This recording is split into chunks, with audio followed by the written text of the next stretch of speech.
di tahun itu ya. Belum bedah kraniotomi yang kecelakaan, terus perdarahan kepala otak itu kita juga nolongin pasien kayak gitu. Hidup ini intinya kan punya visi dan berkarya, gitu. Mungkin dari slogan saya ini jadi saya ingin terus belajar bagaimana mengembangkan potensi yang ada di dalam diri kita.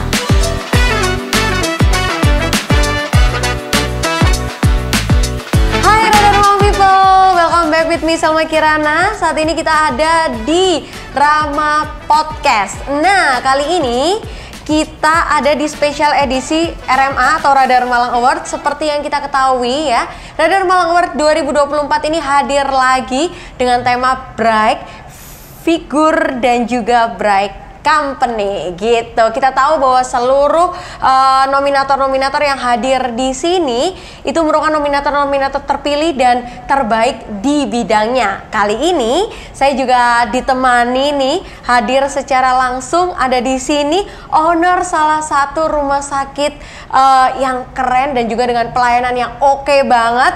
Tidak lain dan tidak bukan, yaitu Ibu Valentin Riniati, SST MMK. Selamat sore Ibu. Selamat sore, halo semuanya. Nah, sudah hadir bersama saya nih Ibu owner rumah sakit. Agak dak-dikduk sebenarnya saya, karena pengalaman-pengalaman di rumah sakit itu kalau boleh diceritain kan kadang sesuatu yang membuat traumatik ya Ibu ya. Tapi kita bisa belajar banyak nih dari seorang Ibu Valentin, yakni owner dari rumah sakit Cahaya Medika. Bu Valentin, boleh dibantu perkenalkan diri, namanya siapa, asalnya dari mana, dan sekarang recent activity-nya nih lagi sibuk apa sih Bu Valentin? Silakan. Iya, oke. Halo, selamat sore untuk semuanya. Perkenalkan, nama saya Valentin Riniati, SST MMKes. Saya lahir di Banyuwangi, Jawa Timur. Saya ke Malang itu tahun 1987. Pada saat itu ini harus kilas balik saya ya. Mungkin 30 tahun yang lalu ini ya. Waduh, boleh 30 tahun yang lalu nih, boleh diceritain tuh. Pada saat itu, tahun itu saya mendaftar sekolah ini, pendidikan perawat. Oke. Di RKZ Patiwaloyo. Oke. Itu. Jadi ketika itu di tahun itu pendaftaran sekolah ini tentunya kalau sekarang mungkin seperti CPNS harus tes kesehatan, tes tulis, semuanya lengkap. Karena saat itu sekolah ini terfavorit di zaman itu. 35 tahun yang lalu di zaman itu terfavorit. Apa bahasanya sekarang ngetren gitu ya, booming, hits gitu lah, hits gitu ya, viral gitu ya. Jadi saat itu yang daftar juga ratusan bahkan ribuan, tapi yang diterima hanya 40 orang. Dan saya masuk, intinya diterima ya dengan teman-teman 40 orang itu. Jadi ketika itu makanya saya tulis di situ pendidikan ala Belanda. Memang saya merasakan bagaimana pendidikan ketika itu yang notabene memang sangat disiplin. Jadi mahasiswa itu dididik benar-benar disiplin dan tanggung jawab. Karena masih berbau ala-ala Belanda tadi itu. Seperti itu. Gitu pendidikan ya. Iya, itu cukup menarik ketika saya membaca profil dari Ibu Valentin ini bahwa mengat pendidikan Belanda. Pendidikannya seperti apa? Saya tuh bayangannya udah pendidikan penjajahan loh ya. Bukan ya? Boleh diceritain tuh kira-kira pendidikan Belanda ini pendidikannya seperti apa tuh Bu? Ya sebenarnya ke arah yang benar-benar disiplin gitu loh, disiplin pendidikan. Jadi kita sekolah ada 3 tahun waktu kita lewati, dan saat itu RKZ itu masih ada ikatan dinas.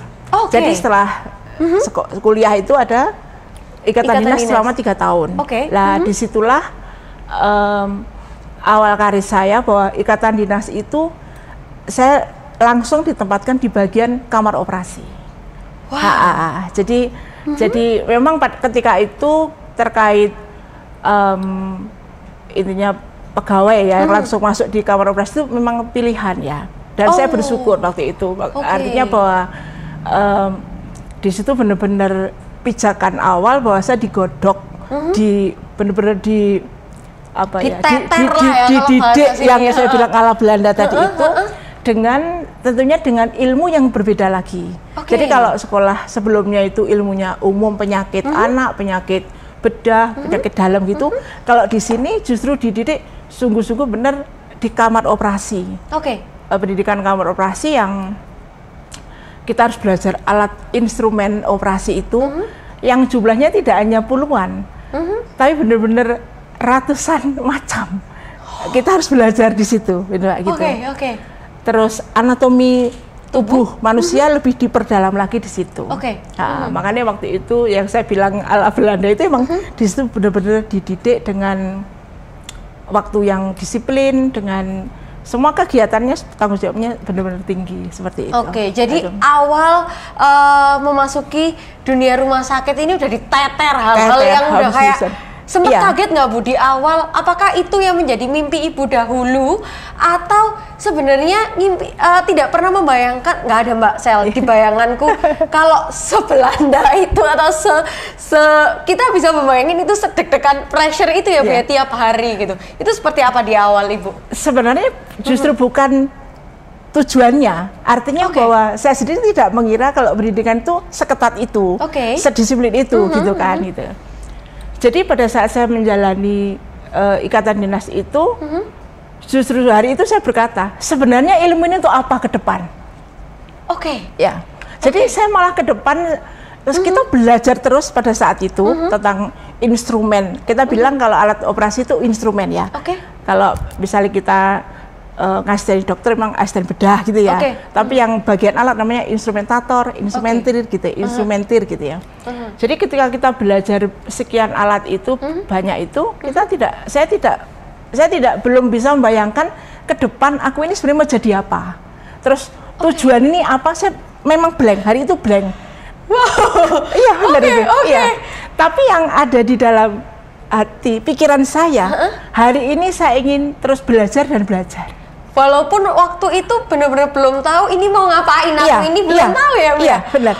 Saya belum tahu gambaran ke depan itu gimana. Pak ininya belajar gitu. Sampai akhirnya di tahun ke-8 saya baru ini kan sebuah proses ya, proses belajar, proses dididik, perjalanan gitu ya, berbagai komponen lah gitu ya. Baru saya berpikir bahwa apakah saya stagnan sampai di sini? Gitu ya. Artinya bahwa apa yang saya miliki hari itu terkait ilmu kamar operasi itu terus terang sudah ada di kepala semua itu Mbak, benar. Karena pembedahan itu banyak. Sesar itu sehari bisa 5-10 pasien. Seksio sesaria TRK set itu waktu itu. Di tahun itu ya. Jadi misalnya operasi bedah ortopedi, fraktur, patah tulang itu sehari bisa 5-10 pasien. Belum bedah kraniotomi yang kecelakaan, terus perdarahan kepala otak itu kita juga nolongin pasien kayak gitu. Jadi ini benar-benar dibor, pakai bor gitu lah gitu. Saya membayangkan aja udah ngium-ngium ini otak saya, mohon maaf. Wah, saya udah merasakan that pressure itu udah. Iya, seperti itu. Kalau mental seperti itu kita sudah kuat, sudah sangat ini gitu ya. Tapi itu pertanyaan kedua untuk diri saya itu, apakah saya stagnan sampai di sini gitu ya. Tapi tidak berarti di situ nggak maju, tidak gitu ya. Tapi mungkin sudah mulai berpikir bagaimana kita mengembangkan diri kita atau aktualisasi diri kita itu ke depannya gimana misalnya kayak gitu ya. Nah, disitulah saya kalau di kamar operasi itu kan pasti tim ya, ada dokter bedah kayak gitu ya. Kebetulan waktu itu saya ada beliaunya dokter ortopedi yang waktu itu dokter terbang di Irian Jaya. Sekarang kan Papua ya, dulu Irian Jaya gitu ya. Beliau dinasnya kebetulan di Supraon, di RST. Lah beliaunya juga dokter terbang di rumah sakit Prevot Tembagapura saat itu ya. Itu tahun yang hampir tahun 2000-an ya itu ya. Disitulah saya sudah persiapan. Saya resign dari RKZ, gitu kan, inginnya pergi ke sana, ke Tembagapura itu. Karena dokter ortopedi yang saya maksud beliaunya itu pas di sana juga gitu loh. Inginnya belajar pindah tempat gitu, pindah tempat belajar gitu ya. Yang saya bilang apakah saya stagnan itu tadi ya. Ternyata ceritanya berbeda juga gitu ya. Berbeda itu gini. Tahun 2000 saya resign dari RKZ. Nggak jadi berangkat ke Tembagapura karena saya ini dicari ya, apa itu, dicari namanya dokter Wayan Tarsana, dokter anestesi. Beliaunya memang sudah almarhum, tapi waktu itu dokter anestesi di RKZ. Beliaunya mencari-cari saya itu, ternyata saya mau diajak menggagas rumah sakit yang di Manusada, dulu di Balai Kota. Itu, jadi tahun 2000. Waktu itu, tahun 2000 itu dokter cari saya itu sudah ada bangunan. Bangunan ini masih banyak klinik rawat jalan. Terus akhirnya kita sering rapat kayak gitu, sering rapat. Terus akhirnya bangunan itu dibangun juga kamar operasi. Kamar operasi. Sebelum bangun, karena kita sering rapat, pertimbangannya ini untuk rehab narkoba, atau kamar bedah, atau rumah sakit khusus bedah, gitu. Jadi banyak cerita lah. Ini proses yang sangat di luar nalar, sangat tidak terplanning ya. Jadi saya tidak jadi ke Tembagapura, sudah persiapan, tapi ini ada tempat yang waktu itu juga menjadi pemikiran saya ambil apa tidak, gitu loh Mbak, gitu. Akhirnya saya ambil, saya nggak jadi ke Tembagapura, dan dari kesimpulan rapat itu ini dijadikan rumah sakit khusus bedah, rumah sakit Manusada itu. Ya emang sekarang udah tutup gitu. Itu pijakan awal saya untuk mengembangkan diri saya ke depan. Artinya bahwa sebuah tantangan juga, karena saya dari RKZ dengan segala kegiatan yang full tadi itu, saya di rumah sakit ini memulainya dengan klinik rawat jalan. Jadi di rumah sakit Cahaya Medika ini Bu Valentin memulainya di Manusada, di Manusada yang tahun 2000 itu. Rawat jalan dulu. Lalu? Artinya gini Mbak, dari setiap kali kegiatannya yang sangat padat itu, terus pindah ke rawat jalan itu kan tantangan ya. Betul. Tangan ini kadang gatal terus. Artinya tidak banyak kegiatan itu kan gatal ya, misalnya kayak gitu. Akhirnya kan, tapi cukup waktu 3 bulan aja waktu itu. Terus kamar operasinya bisa kita buka, kita resmikan. Terus awal karir saya ketika selesai dari RKZ itu di rumah sakit Manusada ini. Itu. Dan disitulah saya makin belajar bahwa ternyata jauh di luar sana itu banyak hal-hal yang memang harus kita kembangkan. Gitu. Akhirnya saya sekolah lagi, saya alih jenjang, saya kuliah di 4 kebidanan. Gitu. Karena dalam kehidupan saya memang terkait skill yang sudah kita miliki itu memang harus ditunjang dengan pendidikan formal yang tentunya yang lebih tinggi gitu. Dan saat itu pun saya juga ada beberapa dokter yang selalu ngingetin, Valentin sekolah gitu. Artinya jangan lupa dengan pendidikan yang gitu. Karena memang itu dibutuhkan untuk itu tadi ya, semakin naik emang butuh sekolah formal untuk menunjang itu tadi ya Bu ya. Setelah itu di Manusada karir saya tahun 2000 sampai 2007. Yang awalnya saya jadi kepala kamar operasi, PR, public relation kayak gitu-gitu. Sampai akhirnya saya direktur operasional rumah sakit Manusada itu. Itu di sampai tahun 2007. Gitu. Dan itu sambil kuliah tadi itu, kuliah di 4 kebidanan itu. Jadi saya hampir jarang pulang. Karena tidurnya di rumah sakit, jalan-jalan. Di rumah sakit, di jalan, di kampus gitu. Jadi gitu. Pulang-pulang udah malam gitu ya. Gitu. Terus akhirnya 2007 jabatan terakhir saya di direktur operasional rumah sakit itu udah selesai ya, dia sudah selesai. Terus saya resign dari situ. Saya dibuka lagi di rumah sakit Reva Husada. Reva Husada. Reva Husada. Di situ dulu berpartner dengan Dr. Ispriadi, almarhum, SPOG, dokter kandungan, seperti itu. Di situ 2 tahun. 2 tahun. Tapi di situ juga ini sekolah lagi. Saya ngambil S2 manajemen. Belum sampai lulus, saya pindah lagi di rumah sakit Benmari itu. Rumah sakit dekat rumah saya itu, Benmari. Iya, betul. Berarti baru-baru ya, maksudnya 2010 ke atas? 2009. Ya. Benar. Oke. Jadi di Benmari. Emang ibu kayaknya nggak bisa menetap di satu tempat kayaknya. Aktif banget gitu ya. Oke. Tapi emang kita harus menyebut ilmu di mana-mana nggak sih, Bu? Karena kan setiap tempat pasti punya tantangan dan ilmu baru yang kita bisa adjust di sana ya, Bu ya? Iya, pasti. Pasti. Ya, lalu akhirnya memang setelah dari Reva 2 tahun itu saya pindah ke rumah sakit Benmari, tentunya dengan beberapa dokter gitu kan, itu membangun Benmari itu sampai sekarang. Lah, kiprah saya di Benmari memang cukup lama, 13 tahun ya. Wow. Lah, di tengah-tengah 13 tahun ini saya juga merintis kembali yang rumah sakit Enggal Dangan itu. Enggal Dangan, tentunya juga bersama-sama dengan dokter yang lain juga. Kayak gitu.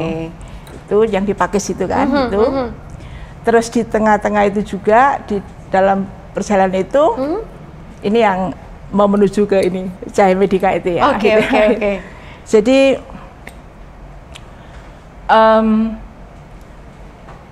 kalau Cahaya Medika itu awalnya justru klinik rawat jalan. Mengulang saat itu ibu yang di Manu ya, jadi rumah sakit yang rawat jalan dulu nih. Rawat jalan. Jadi di tengah-tengah kesibukan itu, di Benmari, di Enggal Dangan itu, ada stakeholder lain yang nawarin bahwa klinik rawat jalan itu sedang kolaps gitu loh. Terus saya ditelepon, awalnya nggak minat saya, nggak minat. Terus sudah 2 bulan sebenarnya udah vakum, saya pikir udah inilah udah ini udah lewat lah udah ya, lewat gitu. Ternyata 2 bulan lagi nelpon. Jadi akhirnya saya lihat terus sebelum saya lihat itu saya udah cari informasi tempatnya ini di mana gitu kan. Ternyata yang menarik justru informasinya ini ya. Tempatnya di depannya ada sungainya gitu loh. Ada sungainya gitu ya. Sekitar ada sungainya gitu kan itu. Nah, terus pemukiman padat gitu kan. Terus saya lihat gitu kan. Ya udah, hari itu saya ambil udah gitu. Saya ambil dari klinik rawat jalan. Saya punya visi lagi ke depan untuk di sana bahwa harus saya tingkatkan jadi klinik rawat inap. Jadi kalau Cahaya Medika lebih berjenjang gitu kan, klinik rawat jalan, terus klinik rawat inap, terus jadi rumah sakit ini seperti itu. Itu butuh waktu berapa lama untuk mengembangkan dari yang tadi ya hampir kocar kacir gitu, terus jenengan masuk dibenahilah semuanya, terus bisa dari rawat jalan menuju rawat inap dan sekarang semakin besar itu Anda butuh berapa lama untuk membenahi itu semua? Itu lumayan cepat, alhamdulillah puji Tuhan, cepat 2-3 tahun. 2-3 tahun? Ya, udah selesai pembangunan dan izin operasionalnya khususnya kayak gitu. Itu berkat pengalaman Bu Valentin yang keliling safari rumah sakit ya Bu ya, mencari masalah, mengumpulkan. Itu kalau tesis sudah dapat banyak. Lalu sepanjang perjalanan Ibu safari rumah sakit tadi, hal-hal menarik apa sih yang pada akhirnya membuat Bu Valentin ini ini bisa tak jadiin momen, bisa tak jadikan ilmu baru untuk nantinya kalau punya rumah sakit sendiri, dan sekarang sudah bisa nih ada di Cahaya Medika, dan itu ilmu-ilmu yang sangat penting untuk Ibu terapkan di Cahaya Medika ini. Kira-kira pembelajaran apa yang paling mengena di sepanjang perjalanan karirnya Bu Valentin?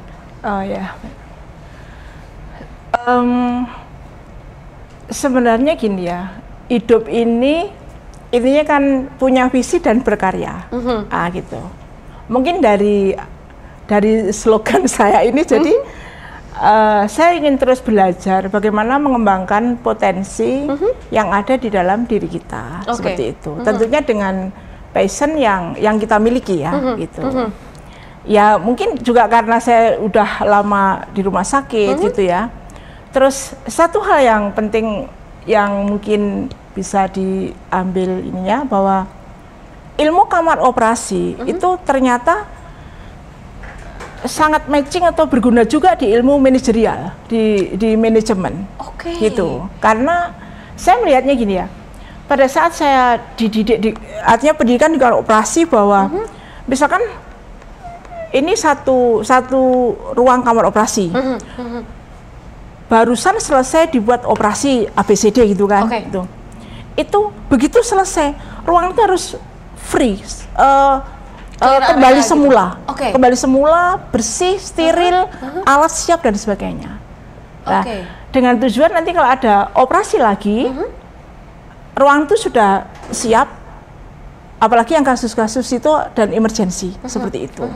Nah, melihat cara-cara kerja seperti ini, sebenarnya menggugah saya juga bahwa di dalam perjalanan next itu memang kita itu harus selalu menyiapkan diri gitu loh, untuk perkembangan, untuk tantangan ke depan mungkin yang memang lebih lebih dinamis ya, karena ini kan zaman berubah terus ya, misalnya dengan kayak gitu. Segala macam percepatan yang hadir gitu ya sekarang ini, ilmu kamar operasi tadi yang benar-benar bisa buat pegangan untuk hidup Ibu Valentin ya. Kedisiplinan, tanggung jawab yang diajarkan pada saat itu memang sangat melekat. Berpendirian, teguh, fokus gitu, memang sangat melekat. Kalau A nggak bisa dinego gitu ya Bu ya. Iya.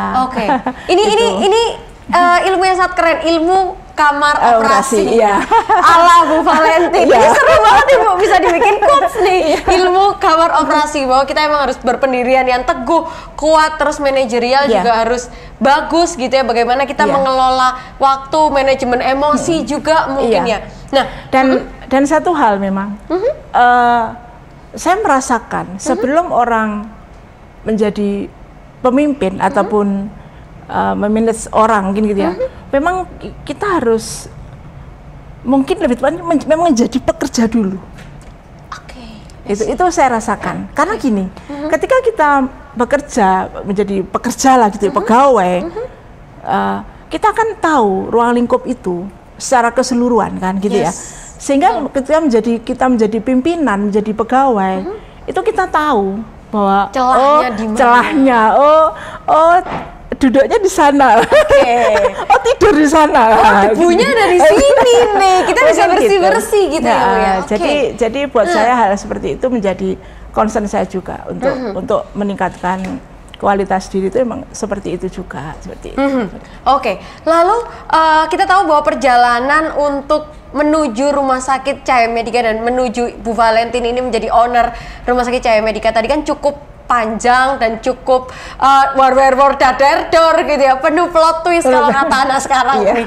Nah, kalau boleh tahu nih, apa sih keunggulan apa yang dimiliki oleh Rumah Sakit Cahaya Medika dengan percepatan-percepatan yang Ibu lakukan di Rumah Sakit Cahaya Medika tadi Bu? Ya, jadi gini, Rumah Sakit Cahaya Medika itu kan awalnya klinik rawat jalan.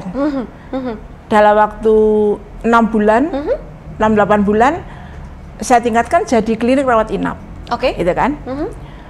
Justru disitulah saya melihat bahwa gini, itu kan daerah perifer, Pagelaran ya, maksudku daerah perifer, termasuk masuk daerah perifer, sehingga pada saat ketika ada bayi yang sakit, yang relatif harus dirujuk, itu waktu itu agak lama gitu ya. Mungkin rumah sakit yang ada di kota sudah penuh gitu. Dari situlah saya juga termotivasi bahwa kalau ini dinaikkan jadi rumah sakit, tidak lagi klinik rawat inap, itu mungkin intinya bisa memudahkan masyarakat Malang Selatan yang artinya terkait pelayanan kesehatan yang terdekat gitu loh, dengan kasus-kasus yang mungkin urgent, kegawatan, emergensi, bisa kita layani dengan cepat di Rumah Sakit Jaya Medica seperti itu.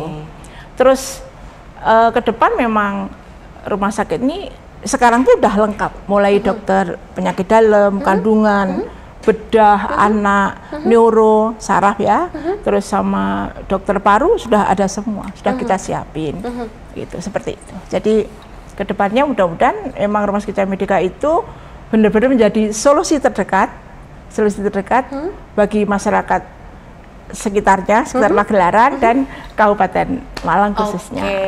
Jadi kalau sakit, tiba-tiba namanya sakit itu kan nggak bisa direncana. Oh ya. Kalau bisa direncana enak ya, bisa pesen kayak kamar hotel gitu ya. Booking boleh nggak gitu kan? Nah, karena sakit ini kita nggak pernah bisa merencanakan. Jadi untuk warga Malang Selatan khususnya ya, pokoknya daerah Pagelaran tuh, kalau misal ngerasa nggak enak badan atau sakit apa segala macam, nggak usah khawatir, jam berapapun Rumah Sakit Jaya Medica juga ready ya Bu ya, dan sudah lengkap untuk seluruh pelayanan kesehatannya, udah ada dan lengkap gitu ya. Oke, nah terakhir nih Bu Valentin, apa sih makna kesuksesan bagi seorang Valentin Riniati ini? Dengan segala macam keaktifannya nih di masa muda, saya udah bayangin nih Bu Valentin dari dulu tuh pakok-pakok gitu. Itu apa sih makna kesuksesan untuk seorang Valentin Riniati? Silakan Ibu. Ya kembali tadi, kehidupan terus berjalan, kita harus punya visi hidup dan berkarya dalam kehidupan yang luas ini gitu. Kalau kunci sukses itu buat saya ya misalnya gitu ya, itu satu, mampu bersyukur. Karena tidak semua orang mungkin sudah memiliki segalanya, tapi kadang-kadang lupa untuk bersyukur, itu juga ada gitu ya. Jadi mampu bersyukur, kerja keras, fokus, konsisten dengan apa yang menjadi tujuan hidup kita. Dan yang terakhir, bernyali. Ini gongnya gong sih ya, bernyali gitu. Dibuka dengan hal yang sangat susah menurut saya. Mudah bersyukur itu kayak susah gitu. Sekarang semua orang kayaknya gampang ya Bu ya. Itu sangat standar, orang semua bilang ayo bersyukur, tapi itu sangat susah untuk dilakukan dan ditutup dengan nyali. Mungkin ketika Ibu tidak bernyali, Ibu tidak bisa sampai ada di sini ya Bu ya, di titik ini gitu ya. Memang terkadang kan pasti semua sudah terplanning, tapi tanpa nyali kadang tidak sampai. Saya setuju. Semua sudah terplanning, tanpa nyali kadang kita tidak sampai. Gitu. Ibu, satu pertanyaan terakhir banget nih. Ini yang menggelitik kepala saya dari tadi. Kita tahu bahwa Ibu memiliki Rumah Sakit Jaya Medica nih, dengan pengalaman Ibu yang memang sudah sekian tahun, puluhan berarti ya? Hampir puluhan. 20 tahun? Ya, 20 tahun lebih. Ya, 20 tahun lebih bergelut dengan dunia kesehatan gitu. Tanpa menjadi seorang dokter. Ini relate dengan kata-kata Ibu bernyali tadi. Ibu mendapatkan nyali dari mana untuk mendirikan sebuah rumah sakit? Apakah di awal ketika Ibu ini mendirikan sebuah rumah sakit itu nggak banyak omongan dari orang lain nih, kan bukan dokter kok berani, itu boleh nggak diceritain? Gitu. Nyali mana nih yang Ibu temukan untuk aku harus bernyali nih? Iya, harus bernyali. Silakan Ibu. Ya tadi artinya di dalam kesehatan, walau kesehatan itu kan ada pasien operasi, ilmu itu ya, ilmu kamar operasi, kebidanan, keperawatan. Terus ditambah saya sekolah S2 manajemen. Buat saya ini lengkap. Jadi di dalam kamar operasi itu juga tentunya kita diajari kasus-kasus pasien dan itu lengkap. Misalnya kita, ini kayaknya appendix ini, ini kayaknya usus buntu ini, ini kayaknya batu empedu ini, kita udah tahu itu, alatnya ini kan sudah tahu ya. Itu dan terus dioperasi, hasilnya begini. Kan semakin kita tahu hasilnya, bahwa keberhasilan dan sebagainya, itu juga membuat kita makin makin pede juga ya, bahwa ternyata di kamar operasi itu benar-benar proses penyembuhan itu terjadi, misalnya kayak gitu. Terus kasus kebidanan, kan juga ini selalu beriringan ya. Kasus kebidanan di kamar operasi, tumor kandungan, dioperasi di kamar operasi. Pasien melahirkan, mungkin tidak bisa lahir, harus seksio, pergi ke kamar operasi, kan gitu loh. Jadi kan ini berkesinambungan terus ya. Terus kasus-kasus yang lain, kasus penyakit dalam, kasus anak itu kan bisa dipelajari. Itu kasus-kasus konservatif, misalnya kayak gitu. Jadi dari sekian kasus, katakan kasus yang seperti ini, terus rumah sakit yang gedungnya harus begini, ruangannya harus begini, kamar operasi harus begini, kan udah ada ini di kepala ya. Dengan itu tadi ilmu atau buku dari rumah sakit satu yang lain yang jenengan udah safari itu ya. Jadi dengan kita terjun langsung seperti itu, kan kita tahu endingnya ini loh, ending dari upaya semua pelayanan itu seperti ini gitu. Nah itu. Jadi intinya ya dari semua pengalaman, dari semua ilmu yang saya dapat, dari semua kegiatan perumah sakitan yang sudah saya miliki, itu mungkin yang membuat saya makin bernyali untuk membuat rumah sakit gitu. Luar biasa sekali, bahwa pada akhirnya emang bikin rumah sakit itu tuh nggak melulu tentang pokoknya bisa menyembuhkan, tidak ya, tapi tentang manajerial, tentang emotion ya, bagaimana bonding dengan masyarakat atau dengan user atau dengan pasien gitu ya, dan ilmu-ilmu itu justru yang nggak ada sekolahnya sekolahnya ya dari pindah dari rumah sakit satu ke yang lain gitu tadi ya. Jadi selain pengalaman juga kita harus menambah dengan pendidikan formal, makanya saya juga kuliah kuliah S2 manajemen itu memang juga untuk ini ya, lebih mempertajam lagi, memantapkan bahwa dunia manajerial pun kan banyak ilmunya juga harus kita pelajari seperti itu dan diterapkan di rumah sakit. Luar biasa sekali perbincangan, hebat dan daging semua kalau kata anak sekarang. Ada isinya. Kalau daging kan ada isinya gitu. Kalau tahu kadang pong kan dalamnya. Nah ini daging semua nih. Ada isinya ya. Dari Ibu Valentin Riniati, SST MMkes, dari owner dari Rumah Sakit Cahaya Medika. Ada banyak hal yang bisa kita pelajari dari pengalaman hidup. Kita tidak perlu keliling rumah sakit seperti Bu Valentin lakukan ya. Pengalamannya 20 tahun lebih untuk safari rumah sakit, belajar tentang banyak hal yang terjadi, tentang manajerial, emotion, dan juga tentang ilmu kamar operasi tadi ya. Itu merupakan pengalaman mahal yang bisa kita share, bisa di-share oleh Ibu Valentin dan kita pelajari tentunya. Gak harus jadi owner rumah sakit buat belajar tentang ilmu kamar operasi tadi ya. Dan itu sangat berguna untuk kehidupan kita ke depannya. Ibu Valentin, terima kasih banyak sudah mau berbagi ilmu, sudah mau berbagi pengalaman yang sangat mahal tentunya secara cuma-cuma untuk saya, untuk rekan-rekan semuanya yang menonton podcast kali ini, Ibu. Benar-benar seperti menemukan bright figure yang ada di sini, Maya Cahaya Medika. Bright juga ya. Semoga semua perbincangan kita ini memberikan manfaat untuk siapapun yang menonton, diambil baiknya ya. Semuanya sih baik menurut saya tadi, jadi bisa diambil semua gitu kan. Saya Salma Kirana pamit undur diri. Terima kasih sudah menyaksikan podcast kali ini, dan juga tamu kehormatan saya, silakan Ibu, kepada Ibu Valentin ya kan. Terima kasih, sampai jumpa lagi di next episode. Bye bye.